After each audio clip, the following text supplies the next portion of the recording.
I got in a lot of trouble. Because I was more than frisky, I was a little aggressive. Woof. We had a big rivalry with them. And we had a good one because we had all the outlaws, you know.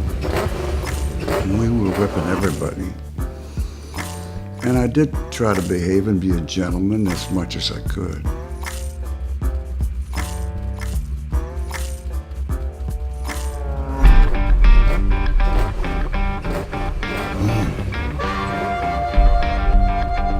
Yeah. Honey, hush.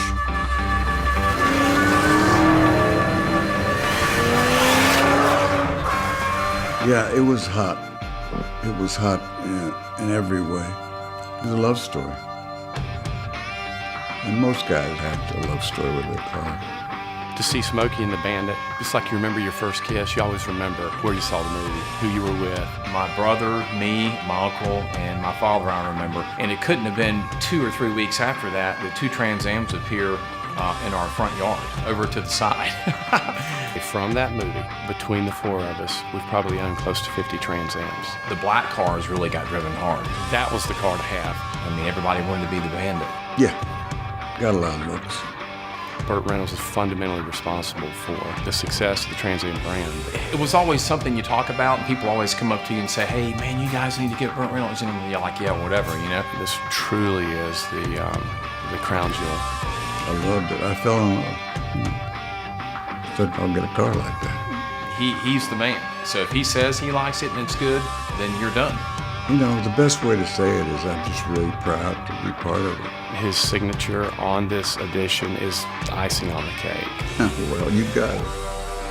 Whether you want it or not.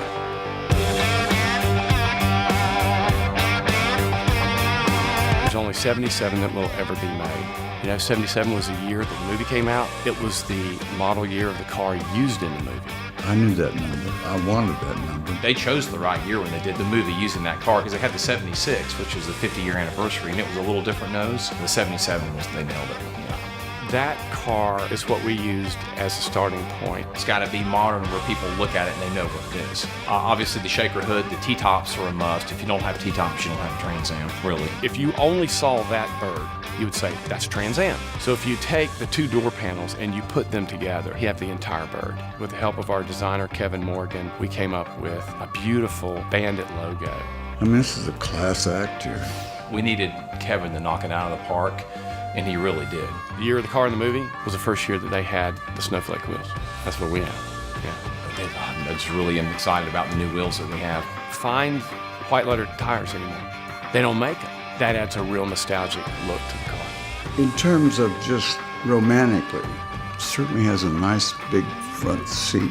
You know what I mean? Best seats, in my opinion, were the 78, so that's the ones we use. It's just done everything that car did and more, a lot more. Back in 1977, I think the maximum horsepower was like 185. Our car delivers 840 horsepower to the crank. No, I didn't know it was going to be like that. I mean, that was an airplane, you know, on the ground. Having him put his seal of approval on what we're building, that's the final stamp. This chapter in our business would not be the same had we not been able to partner with Burt Reynolds. Great crews, great facility. What more could you ask for?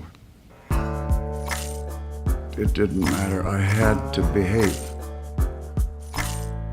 You know, I'm pretty good at most things, but I'm lousy at that. So we tried again. You know, the big one. There was police cars waiting for us.